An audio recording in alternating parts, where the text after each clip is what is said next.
Olá, boa tarde, povo de Deus, sejam bem-vindos. Estamos aqui na Rádio JC Guaçucê, a rádio da família. E para você que nos acompanha, o nosso abraço de alegria. Em Guaçucê, 14 horas. Hoje, já 29 de julho, de 2023, já estamos aí chegando ao final do mês. E só temos a agradecer a Deus por nos permitir estar aqui e a você que nos ajuda a passar essa mensagem de evangelização. Ligue para nós no 088-981-714271. Você pode também no canal lá no YouTube e deixar lá o seu joinha e receba aí o nosso agradecimento e o nosso carinho todo especial. Hoje o nosso programa tem como tema, meu querido ouvinte, as virtudes da humildade e da obediência nos conduzem à santidade. Então, invoquemos a Santíssima Trindade para permanecer conosco durante esse maravilhoso programa. Em nome do Pai, do Filho e do Espírito Santo. Vinde, ó Espírito Santo, enchei os corações dos vossos fiéis e acendei neles o fogo do vosso amor. Enviai, Senhor, o vosso Espírito, e tudo será criado, e renovareis a face da terra. Oremos, ó Deus, que instruísse os corações dos vossos fiéis com as luzes do Espírito Santo, fazer que apreciemos retamente todas as coisas segundo o mesmo Espírito e gozemos sempre de suas divinas consolações, por Jesus Cristo nosso Senhor. Amém. Está chegando aí o José Rodrigues para dar continuidade ao nosso programa. Boa tarde, José. Boa tarde, Márcia. Boa tarde, amados irmãos e ouvintes da JC Rádio Guaçucê. Eu sou José Rodrigues e este é o programa Conhecendo a Igreja, que tem como tema as virtudes da humildade e da obediência nos conduzem à santidade. Porque é importante ser humilde e obediente. Toda dádiva boa e todo bom dom perfeito vem de Deus, descem do Pai das luzes. Tiago, capítulo 1, versículo 17. Para fazer a vontade de Deus é preciso ser humilde, pobre de espírito, como pediu Jesus. A Igreja, sempre iluminada e assistida pelo Espírito Santo em sua experiência bimilenar, nos ensina que os piores pecados são aqueles que ela chama de capitais. Capital vem do latim caput, que quer dizer cabeça.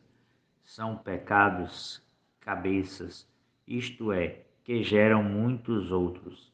Assim como, por exemplo, a capital de um estado ou de um país é de onde procedem as ordens, decisões e comandos, assim também desses pecados cabeças nascem muitos outros. Por isso eles sempre mereceram, por parte da Igreja, uma atenção especial. São 7: soberba, ganância, luxúria, gula, ira, inveja e preguiça. Vamos mais uma vez repetir, meus amados irmãos. Soberba, ganância, luxúria, gula, ira, inveja e preguiça. Houve um santo que disse que se a cada ano vencêssemos um desses 7 pecados, ao fim de 7 anos seríamos santos. Portanto, vale a pena refletir sobre eles, a fim de rejeitá-los com o auxílio da graça de Deus e da nossa vontade. O primeiro, e sem dúvida o pior de todos, é a soberba.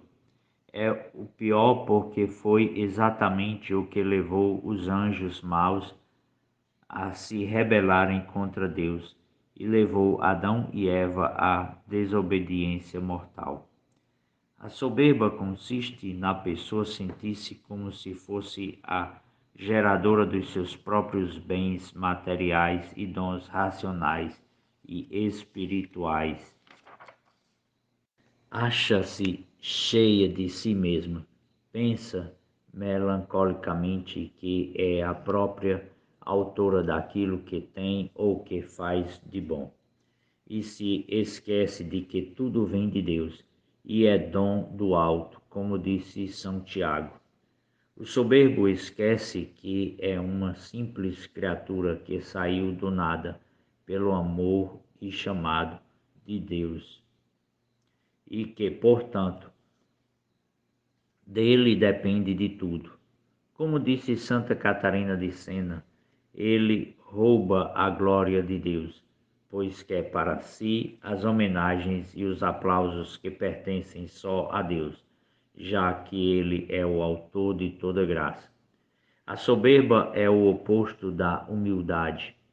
Esta palavra vem de humus, daquilo que se acha na terra, pó. O humilde é aquele que reconhece o seu nada, a sua contingência, embora seja a mais bela obra de Deus sobre a terra. A sua glória, como dizia Santo Irineu, foi a soberba que perdeu a humanidade, foi a humildade que a salvou. São Leão Magno, Papa e Doutor da Igreja, garante que toda a vitória do Salvador, dominando o demônio e o mundo, foi iniciada na humildade e consumada na humildade. Adão e Eva, sendo criaturas, quiseram ser como deuses. Gênesis capítulo 3, versículo 5. Jesus, sendo Deus, fez-se como a criatura, da manjedoura à cruz do Calvário. Toda a vida de Jesus foi vivida na humildade e na humilhação.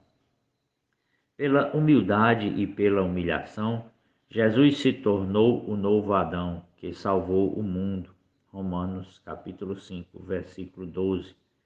Maria, a mãe do Senhor, tornou-se a nova Eva, ensina a Igreja, porque na sua humildade destruiu os laços da soberba da primeira virgem. Ela disse: ele olhou para a humildade de sua serva. Lucas capítulo 1, versículo 48. Muitos cristãos são cheios de boas virtudes, mas infelizmente tornam-se inchados, pensando infantilmente que essas boas virtudes são méritos próprios e não graças de Deus, para serviço dos outros. Deus disse a Santa Catarina que o pecador, qual o ladrão, rouba-me a honra para atribuí-la a si mesmo.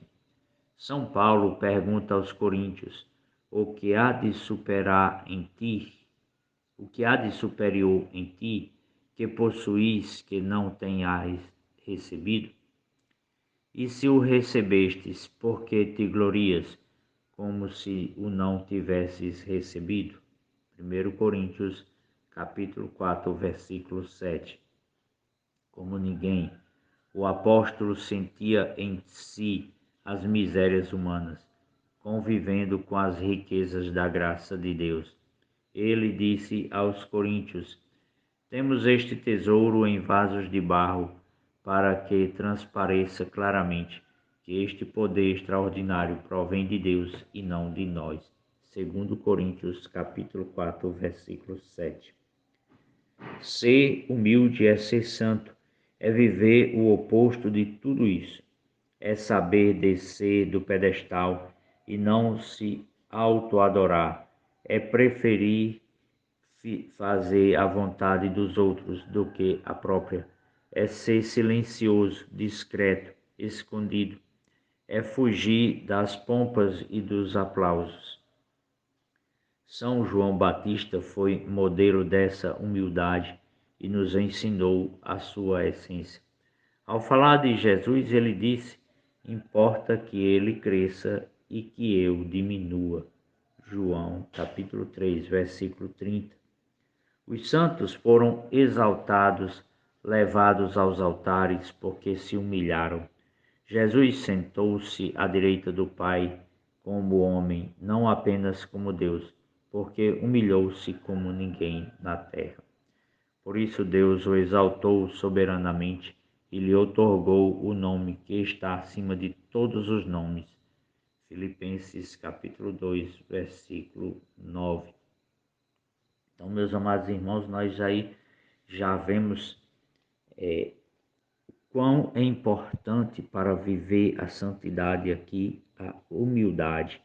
A prática desta virtude que os santos da nossa igreja tanto fizeram e tanto praticaram, ou seja, fizeram como Maria ao ser exaltada pelo povo, deu glória a Deus, porque foi a graça de Deus que assim os fizeram.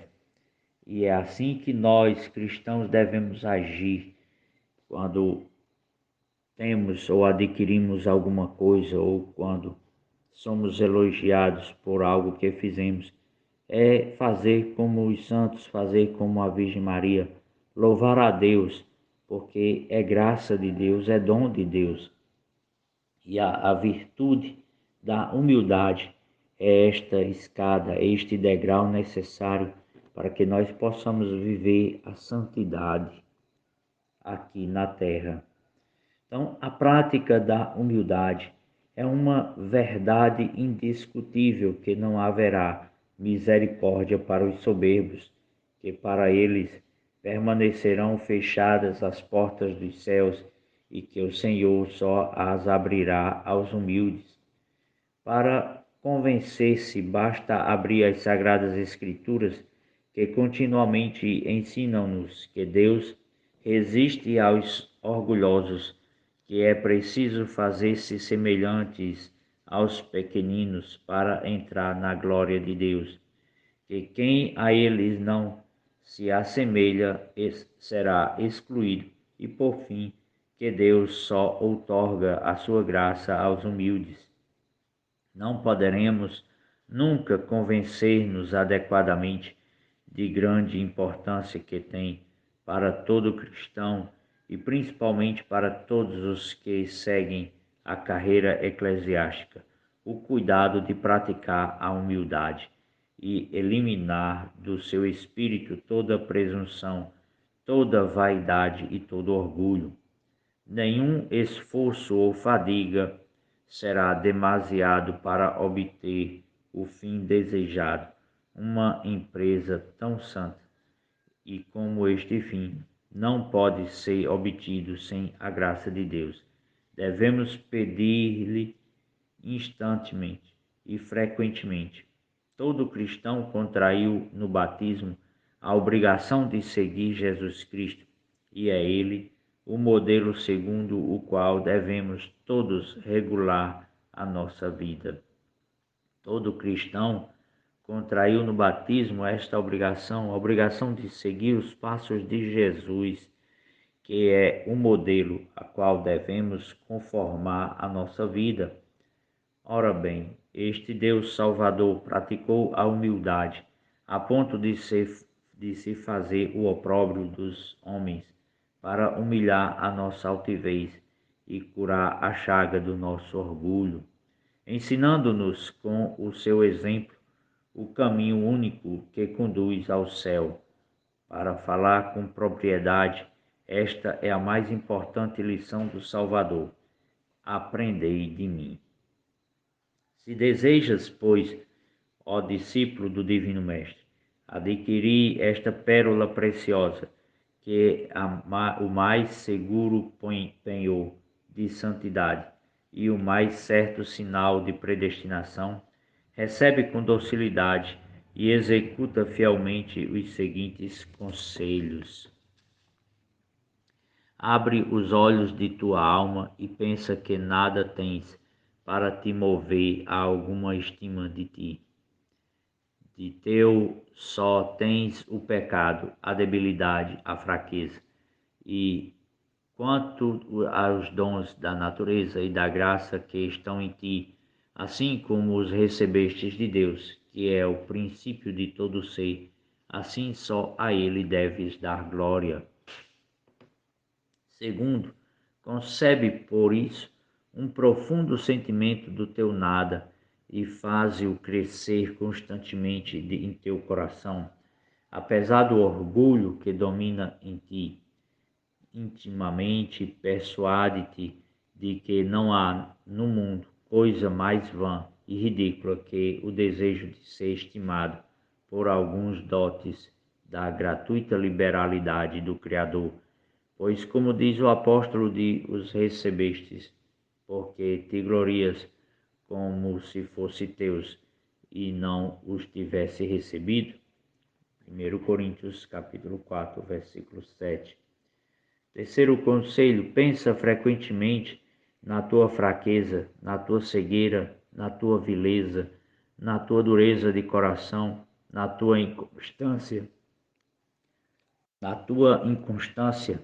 tua sensualidade, na tua insensibilidade para com Deus, no teu apego às criaturas e em tantas outras viciosas inclinações que nascem da tua natureza corrompida. Sirva-te isto de grande motivo para te abismares continuamente do teu nada e seres aos teus olhos o menor e o mais vil de todos. Quarto, a memória dos pecados da tua vida passada esteja sempre impressa no teu espírito. Nenhuma outra coisa reputes tão abominável como o pecado da soberba, o qual, posto em comparação, vence qualquer outro, tanto sobre a terra como no inferno. Este foi o pecado que fez prevaricar os anjos no céu e os precipitou nos abismos. Este foi o que corrompeu todo o gênero humano e que fez cair sobre a terra infinita multidão de males que durarão enquanto durar o mundo, ou melhor dizendo, durarão toda a eternidade. Ademais, uma alma maculada pelo pecado só é digna de ódio, de desprezo e de suplícios. Vê, portanto, qual estima podes fazer de ti mesmo, depois de tantos pecados dos quais se tornastes culpado. Quinto, considera também que não há delito, por enorme e detestável que seja, ao qual não se incline a tua natureza corrompida e do qual não possas fazer-te réu, e que só pela misericórdia de Deus e pelo socorro das suas divinas graças fostes dele livre até hoje. Segundo aquela sentença de Santo Agostinho, não haveria pecado no mundo que o homem não cometesse se a mão que o fez o homem deixasse de sustentá-lo. Chora eternamente este deplorável estado e toma a firme resolução de se inclinares entre os mais indignos pecadores. Sexto, pensa frequentemente que cedo ou tarde deves morrer e que o teu corpo deverá apodrecer numa fossa. Tem sempre diante dos olhos o inexorável tribunal de Jesus, onde todos necessariamente devem comparecer. Medita nas eternas penas do inferno, preparadas para os maus e principalmente para os imitadores de Satanás, que são os soberbos. Considera sinceramente que, por esse véu impenetrável que esconde aos olhos mortais os juízos divinos, estais na incerteza de pertencer ou não ao número dos réprobos, que eternamente em companhia dos demônios serão arrojados naquele lugar de tormentos para serem vítimas eternas de um fogo aceso pela ira divina.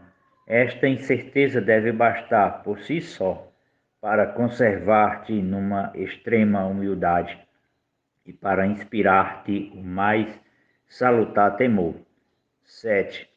Não te iludas pensando que poderás conseguir a humildade sem aquelas práticas que a ela estão ligadas, como os atos de mansidão, de paciência, de obediência, de ódio contra ti, de renúncia ao teu sentimento e às tuas opiniões, de arrependimento de teus pecados e outros atos semelhantes, porque somente estas armas poderão vencer em ti o reino do amor próprio, aquele abominável terreno onde brotam todos os vícios, onde se aninham e crescem desmedidamente o teu orgulho e a tua presunção. 8. Tanto quanto possível, observa o silêncio e o recolhimento, desde que isso não cause prejuízo a outrem. E quando fores obrigado a falar, fala sempre com gravidade, com modéstia e simplicidade. E se por acaso não fores ouvido, seja por desprezo ou por qualquer outra causa, não te mostres ressentido, mas aceita esta humilhação e sofre-a com resignação e tranquilidade. 9. Com todo cuidado e atenção, evita proferir palavras atrevidas, orgulhosas e que indiquem pretensão de superioridade, como também qualquer frase estudada e toda sorte de gracejos frívolos. Cala sempre tudo aquilo que puder fazer com que te considerem uma pessoa de espírito e digna da estima dos outros.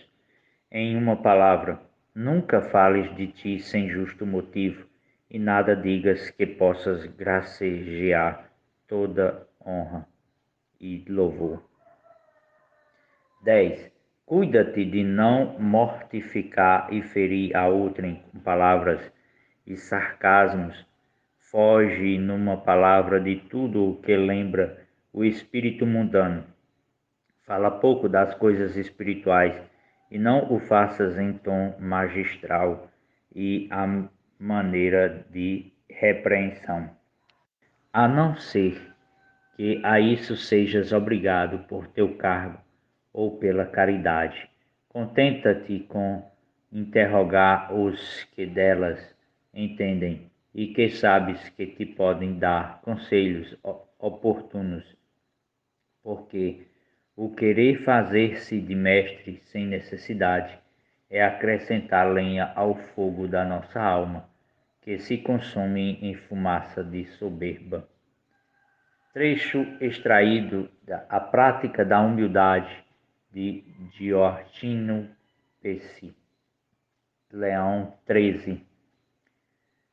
Então, meus amados irmãos, aí esses conselhos foram extraídos do livro Prática da Humildade, de Leão 13. É a hora do nosso pequeno intervalo e já retornamos, meus amados irmãos. Já retornamos, meus amados irmãos, do nosso pequeno intervalo, onde nesta primeira parte falamos um pouco sobre a humildade. E agora, nesta segunda parte, vamos falar sobre a virtude da obediência. Então, sejamos filhos obedientes. Foi a obediência que vos abriu o céu na virtude do sangue de Cristo. Santa Catarina de Sena. A humanidade foi mergulhada no pecado e no sofrimento, na dor e na morte por causa da desobediência de Adão e Eva, e foi salva porque Jesus cumpriu perfeitamente a vontade do Pai, obedecendo-o perfeitamente. Ele, como novo Adão, fez o caminho inverso de Adão. Ele disse aos apóstolos: meu alimento é fazer a vontade de meu Pai que está nos céus. João, capítulo 4, versículo 34. Para Jesus não havia outra razão para viver neste mundo a não ser cumprir perfeitamente a vontade do Pai, em perfeita obediência. Disse São Paulo: assim como pela desobediência de um só homem foram todos constituídos pecadores, assim pela obediência de um só todos se tornarão justos. Romanos capítulo 5, versículo 19. A carta aos Hebreus diz: embora fosse filho de Deus, aprendeu a obediência por meio dos sofrimentos que teve. Hebreus 5, versículo 8. Jesus foi ao ponto mais profundo de um homem que um homem possa sofrer e se aniquilar para destruir o nó da desobediência de Adão.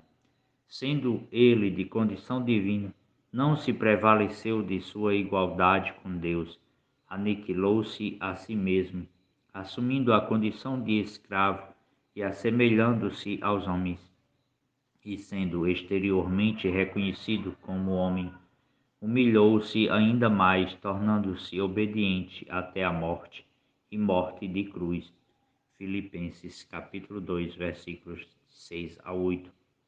Em muitas ocasiões, Jesus deixou claro aos discípulos a necessidade de cumprir a vontade de Deus, e isso deve ser para nós uma orientação determinante.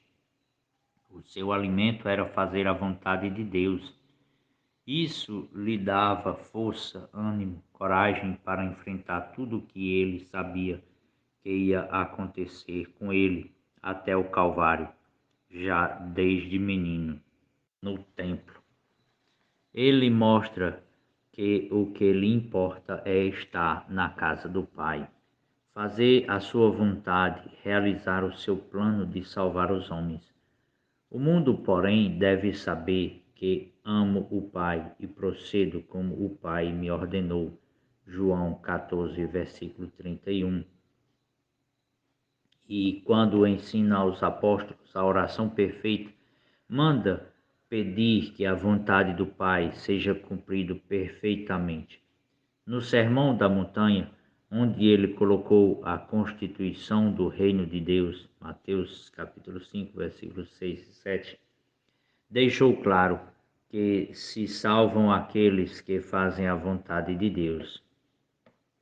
Nem todo aquele que me diz Senhor, Senhor, entrará no reino dos céus, mas sim aquele que faz a vontade de meu Pai, que está nos céus.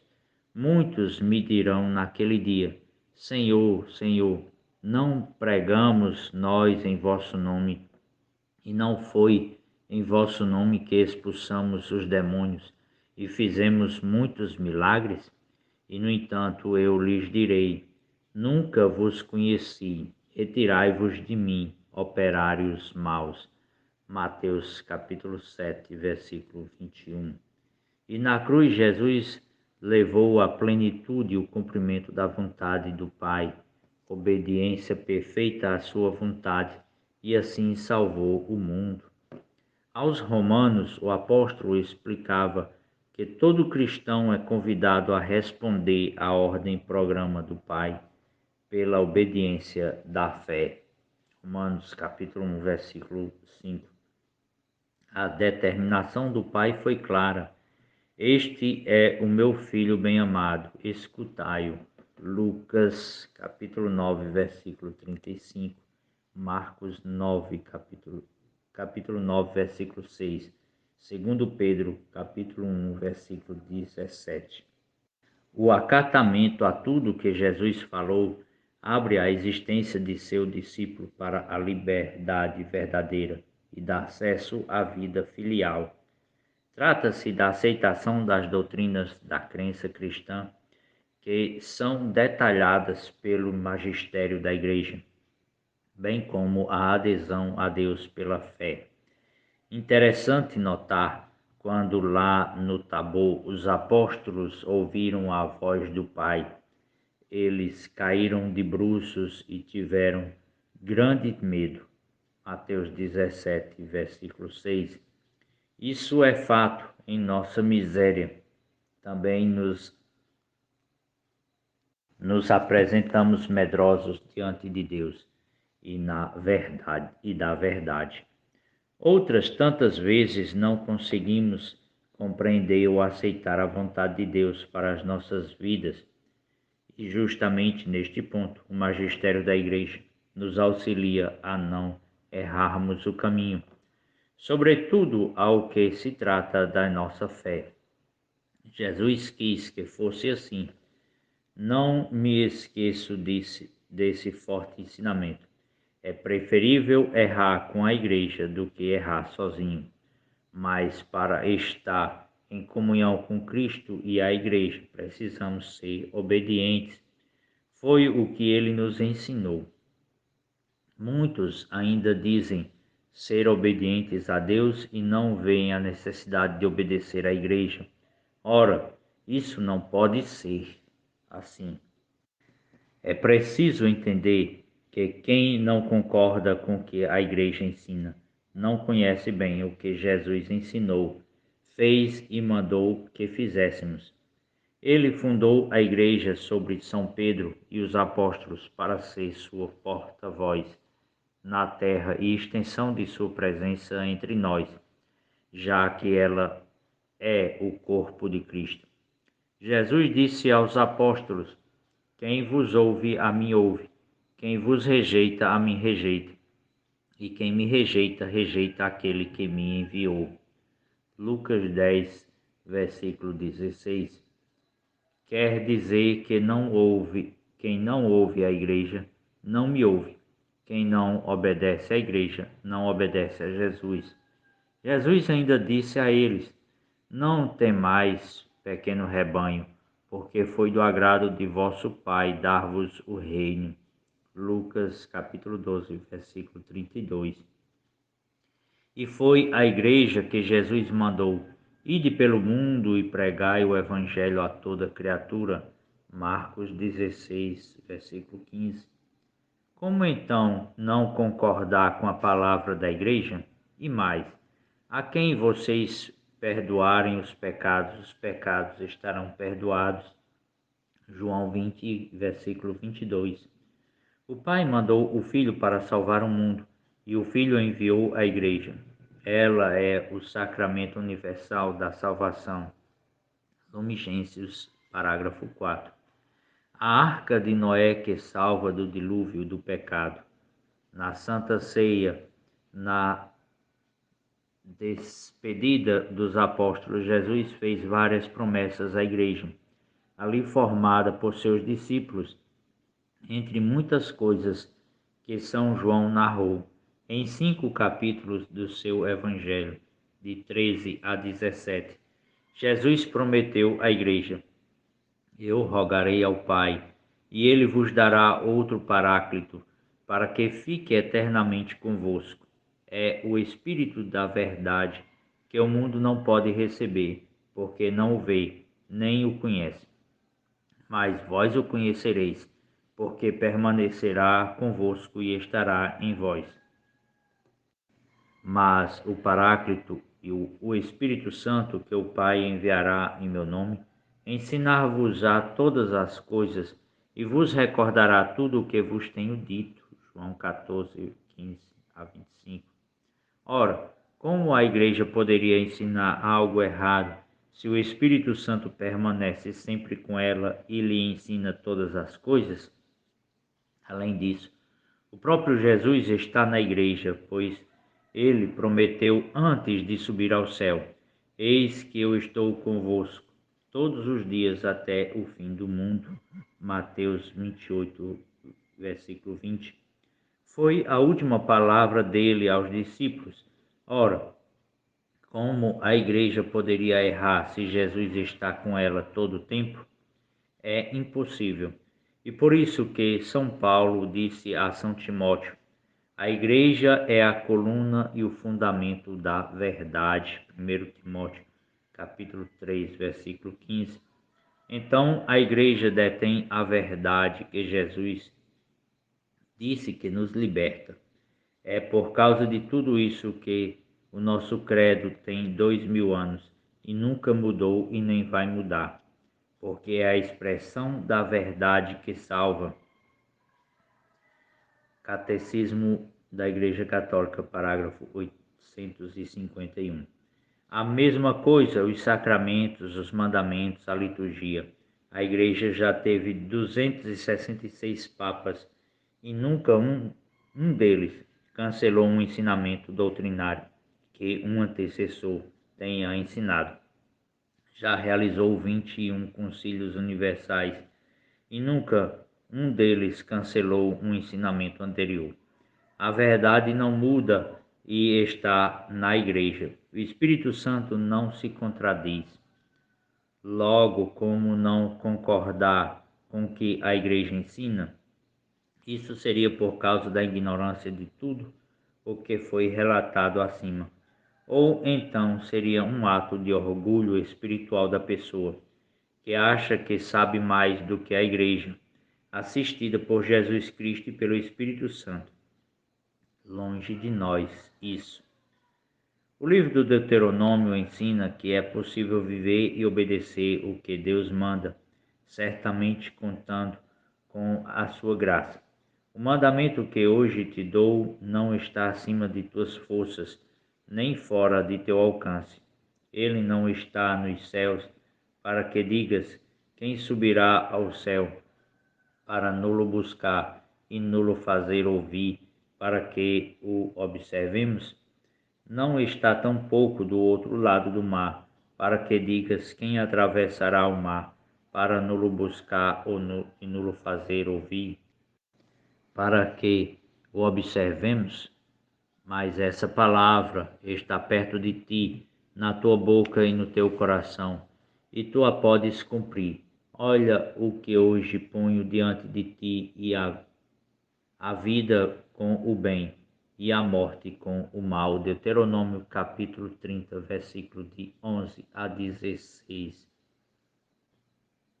Por ocasião do ano de São José, convocado pelo Papa Francisco, Padre Ronald Polido Martínez, professor e formador do Seminário Intermissionário de São Luís Beltrão, Colômbia, e evangelizador em 2 canais do YouTube, explicou como foi a obediência de São José e ofereceu conselhos sobre como imitar essa virtude na vida cotidiana. Então vamos a esses conselhos, né? As 8 chaves para ser obediente como São José. Exercitar a escuta da nossa consciência. Então vamos o que diz o padre.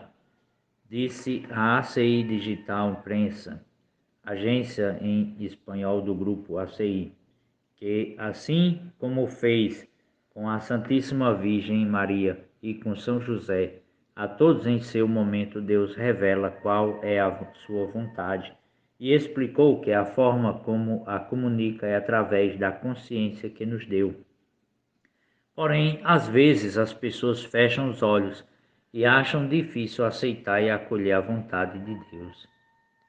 Deus nos fala por meio da nossa consciência todos os dias, mas se não fizermos esse exercício de escutá-la, nossa consciência passa despercebida e perdemos a oportunidade de escutar a vontade de Deus e poder obedecê-la.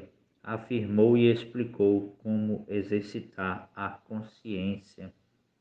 Segundo, reconhecer que Deus nos revela a sua vontade na simplicidade. Explicou que uma maneira muito natural de Deus se revelar aos israelitas era por meio dos sonhos, embora hoje isso não seja mais comum. O livro do Eclesiastes diz: tenham cuidado com os sonhos, porque muitos se perderam, mas sejam atentos, porque alguns sonhos podem vir de Deus, disse. Deus nos fala nas coisas simples ou comuns. Não temos que esperar que aconteça algo grande. Por exemplo, Deus nos fala em um conselho que um amigo nos faz, um plano que eu tinha e que não deu certo, ou seja, coisas simples que parecem acidentes, mas não são.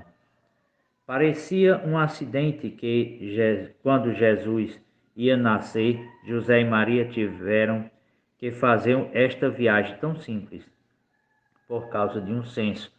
Mas isso era parte fundamental do plano de Deus, disse.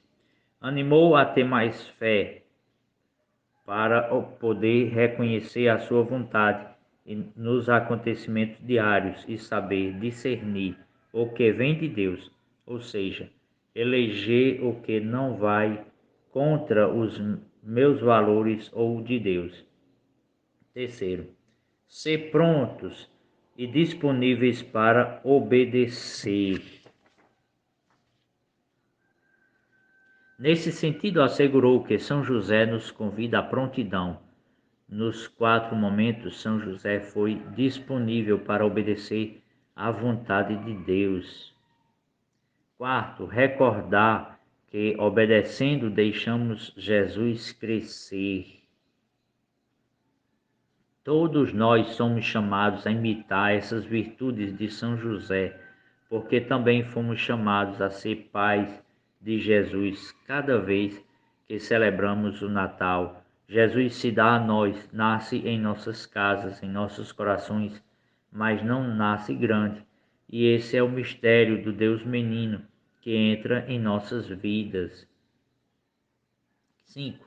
Ser íntegros, obedecer a Deus e às leis civis. São José nos oferece um exemplo de que a obediência deve ser integral em todos os aspectos da minha vida, não apenas nos aspectos da fé, mas em todos os aspectos civis, inclusive na amizade da vida cotidiana, pois a obediência deve estar tão profundamente enraizada no nosso coração que nos seja fácil obedecer a tudo o que nos é proposto na nossa vida cotidiana. E aqui, meus amados irmãos, eu faço aqui uma observação. Obedecer às leis civis quando estas não vão contra o ensinamento da lei de Deus, que é maior do que a lei civil.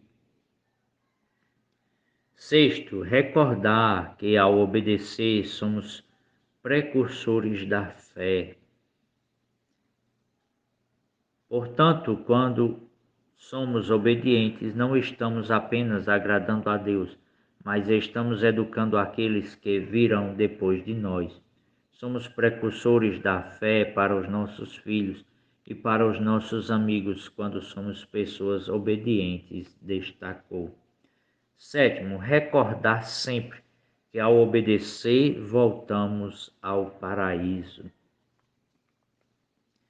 Explicou que os santos usaram frases curtas que deram força à sua vida, para, às vezes, uma jaculatória, às vezes, um pensamento simples que repetimos constantemente. Por exemplo, lembrou que, quando São Paulo Miki e os mártires do Japão estavam morrendo, repetiam a jaculatória: Jesus Maria. Jesus Maria. 8. Como desenvolver a virtude da obediência na família? Quando Deus, através do anjo, disse a José: toma por esposa, porque o filho que carrega no ventre é obra do Espírito Santo, São José, movido pelo amor que tem por sua esposa, obedece a Deus imediatamente. Disse o amor o move a não denunciar ou repudiar, apesar de tudo indicar que Maria o enganou. Acrescentou: da mesma forma, o amor forte do casal leva a obedecer facilmente a Deus e ao outro. Disse: a relação de casal implica obedecer um ao outro. Em muitos casos, trata-se do conselho ou sugestão que a esposa faz ao marido. Então, o que vai fazer os maridos obedecerem a Deus e viverem a obediência em casa? Que o amor seja forte.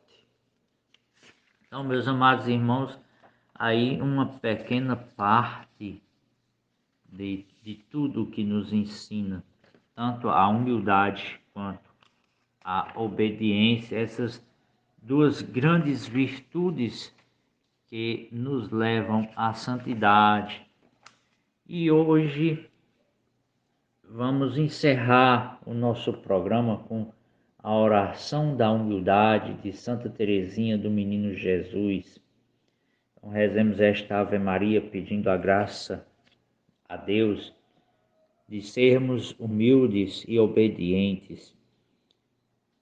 pelos nossos sacerdotes, pelo nosso pároco Padre José Evanilson, pelos bispos do mundo inteiro, pelo nosso bispo Dom Geraldo e pelo Papa Francisco e por nós, Igreja.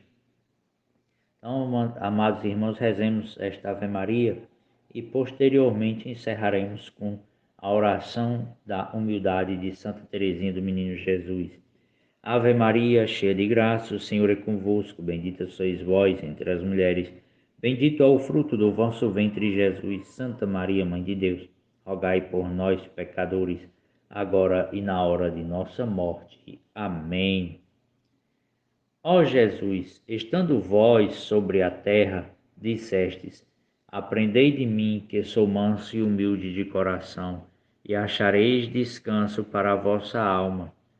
Ó poderoso monarca dos céus, a minha alma acha o seu repouso, contemplando-vos, revestido das aparências e da natureza de escravo, abaixando-vos até lavar os pés aos vossos discípulos.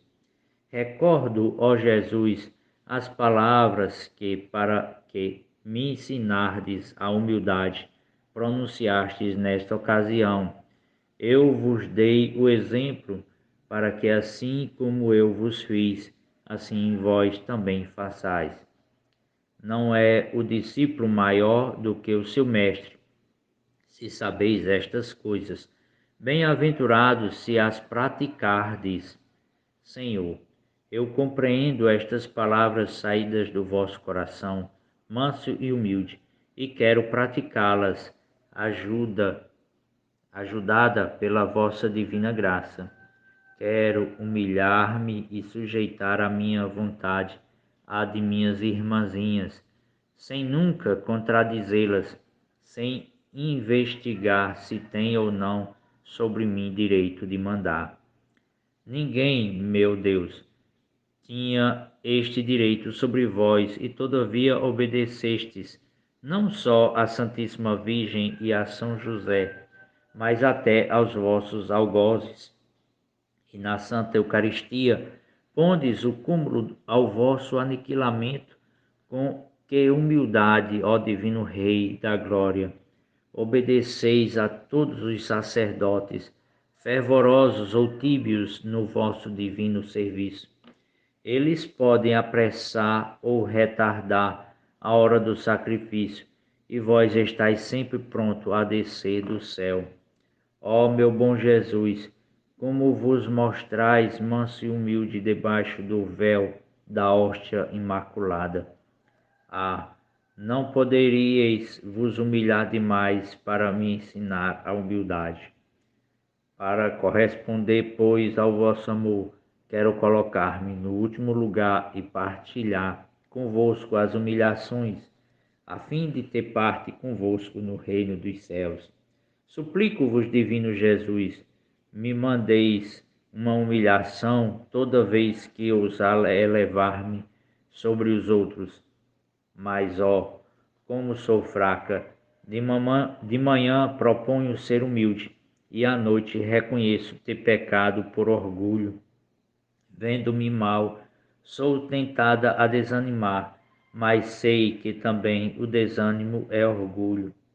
Portanto, quero fundar a minha esperança somente em vós, meu Deus.